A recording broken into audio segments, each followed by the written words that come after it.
Ukeje, member representing Bende Federal Constituency. Mr. Speaker, sir, I'm from Abia State. The motion is on the deplorable state of Nigeria's foreign missions and its consequences on the nation's foreign policy. Mr. Speaker, the House notes that the embassies, high commissions, and missions are the vehicles for the implementation of Nigeria's foreign policy and protection of her image. The House also notes that some of the contributory factors to the deplorable conditions of the nation's embassies and high commissions, including the chancelleries and residences of the ambassadors and high commissions in cities like Washington, D.C., New York, Geneva, London, Guangzhou, Hong Kong, Frankfurt, Brasilia, Juba, and Johannesburg, are poor funding and at oftentimes late remittances of approved funds. The House is aware that the funding challenges of the missions are affecting their operations, thereby resulting in unpaid allowances of home-based officers, huge debts owed to service providers, poor representation, low productivity, and morale of officers posted to those missions. The House is concerned about the situation where children and wards of the foreign officers are being sent out of schools for non-payment of school fees, and the officials are also being denied medical services due to non-payment of insurance premiums. The House resolves to urge the executive arm of government to increase funding to the foreign missions, also urge the Federal Ministry of Finance and the Accountant General of the Federation to ensure direct and timely remittance of funds to the Nigerian missions, to make annual budgetary allocations to enable the Committee on Foreign Affairs carry out proper oversight functions over the missions, and mandate the Committee on Foreign Affairs to conduct a public hearing on the deplorable state of Nigeria's foreign missions and report back to the House in 8 weeks for the further legislative action. I so move. If you're not federal constituency in the uncommon state of Akwa Ibom, Mr. Speaker, I rise to support the motion as ably moved by my senior colleague in the Foreign Affairs. Thank you, Mr. Speaker.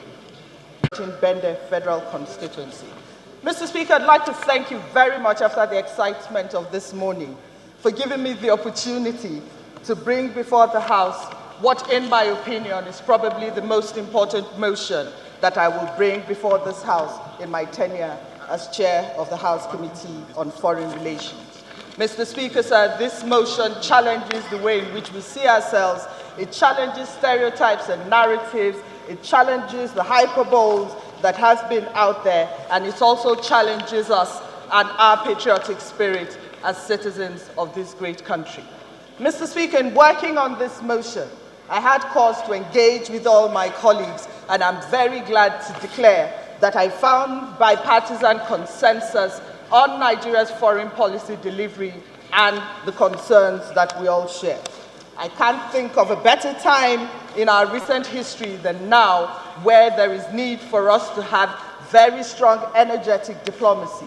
House will recall that in the last 2 years, we have not had ambassadors, and we have only just appointed ambassadors. And of course, with the democratization of information, a lot of stereotypes and narratives were reached about our great country, and we were not there to counter them.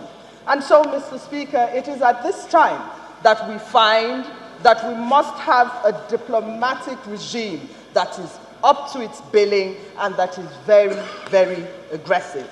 Only last month, Mr. President spoke from the green marble podium of the United Nations, where he spoke very heartily about his aspirations of our country, about the successes that our country had recorded, and about the challenges Nigeria faces and the successes in the counter-terrorism war. A lot of people, in criticizing that speech, said that he spoke like the president of Africa, not like the president of Nigeria. But I can understand why the president would sound like that, because the president has been called the voice of Africa. Of course, Nigeria has consistently shown leadership in the Committee of Nations, in the Nano River basins, Liberia, Sierra Leone, in Cote d'Ivoire, and very recently, of course, Mr. Speaker, sir, the House is aware of what we've done in Mali and in the Gambia. Rewind 2 years, Mr. Speaker, Mr. President at his inaugural speech had stated to the admiration of a lot of people that Nigeria would be willing to serve in any leadership position she finds herself. Of course, that was to the admiration of everybody, and everybody got the message loud and clear: Nigeria are leaders. But, Mr. Speaker, the concern that we have is that we recognize that embassies are key to Nigeria's foreign policy delivery. Embassies are obliquely linked to Nigeria's foreign policy delivery. Mr. Speaker, they either make our image or they break our image. And that brings us to the crux of today's motion. Mr. Speaker, Nigeria has very lofty aspirations, very lofty foreign policy aspirations, and we have driven them. Nigeria is front, right, and center in peace in the sub-region and indeed in the entire region. Nigeria believes in a win-win situation where there's mutual respect for all and a free world economic order. Nigeria has pushed it. But, Mr. Speaker, at this point, I must make the point that our committee, the COAPS Committee on Foreign Relations, strongly supports robust funding for Nigeria's foreign policy objectives. The Parliament's job in foreign policy delivery is the budget. That is the tool we use. Mr. Speaker, the committee is not unaware that Nigeria presently operates in a very difficult fiscal environment. The committee is not unaware that Nigeria is slowly bringing herself out of a recession. We're also not unaware that when there is need to trim down budgetary fat, the first place that takes the hit is foreign affairs. And that is probably because we have a very small local constituency.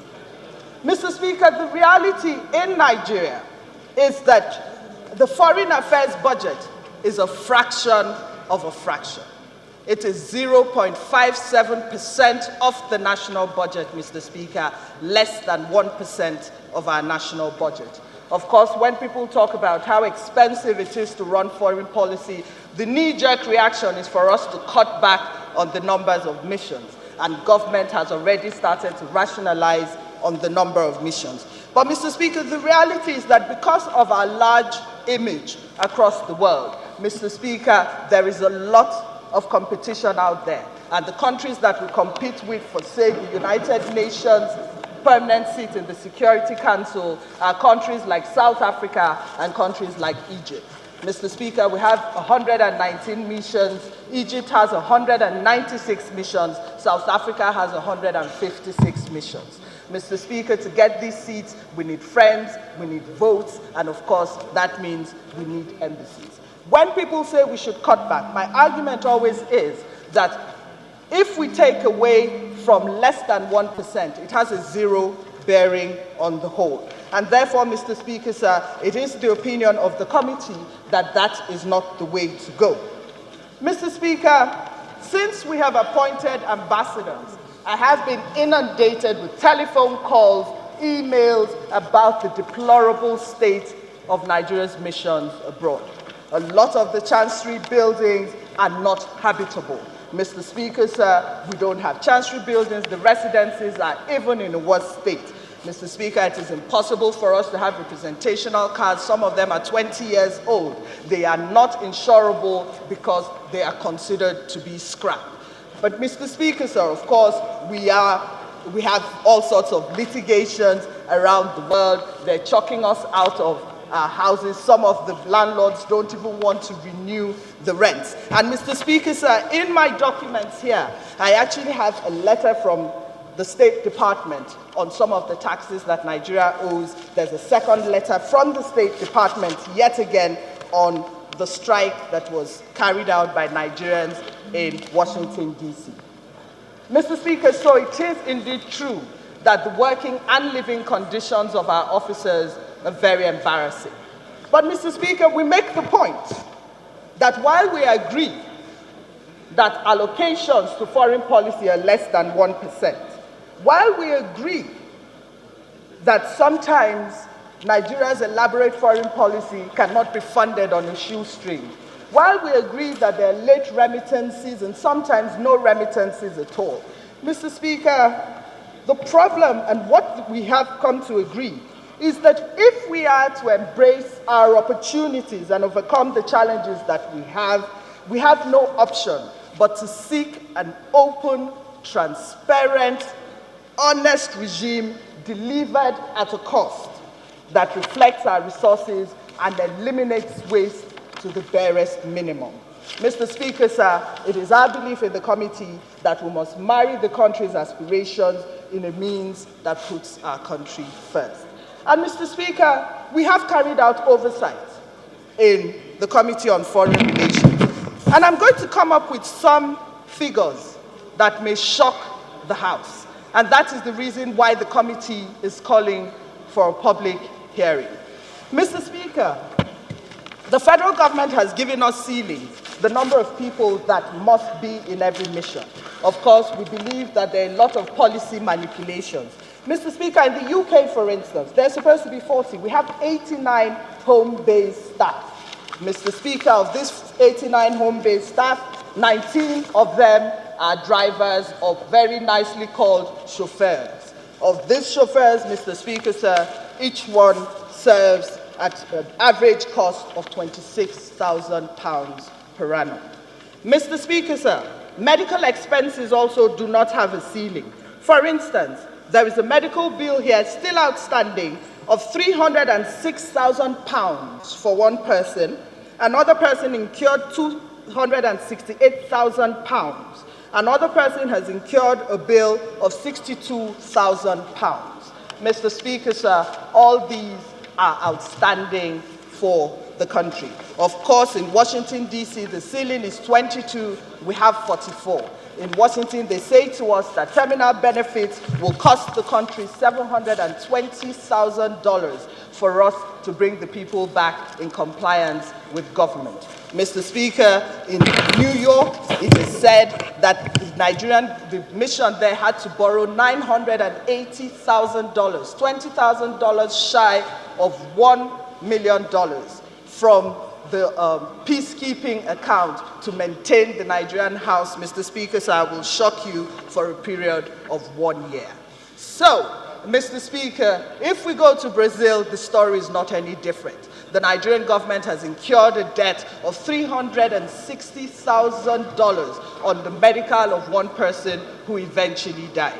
Mr. Speaker, I just speak about 3 or 4 missions. And so, the committee believes that by this motion, that while we realize that indeed a lot more has to be done, that government must quickly write off the debts because they are subject of litigation and therefore subject of embarrassment in places like Guangzhou, where we owe 428,000, Hong Kong 228 million, Frankfurt 307, New York 644 million naira, Washington D.C., Brasilia 478, 191 for Juba, and Mr. Speaker, sir, the list goes on and on and on.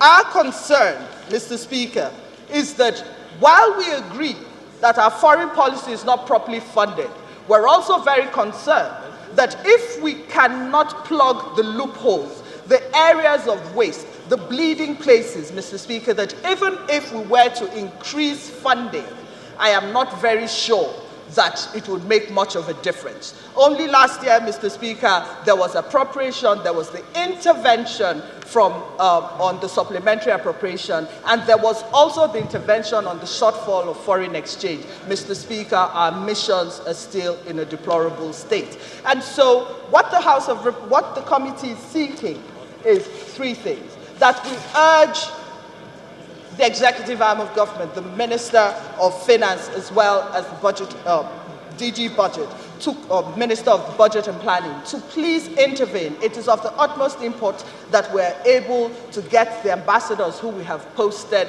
properly situated in the hope that they can start to challenge the narratives that have already been formed. That 2, that the House grants leave to the House Committee on Foreign Relations to conduct an in-depth public hearing, forensic in-depth public hearing on the waste, in the hope that we can plug the wastage. And 3, Mr. Speaker, sir, that we as a country start to indeed charge the rest of the people, especially the people who work in the country, to remind them that one of the greatest things that needs be required of a person who serves this country, especially outside the country, is unapologetic patriotism. My dear colleagues, I hope that you will support this motion, and thank you very much.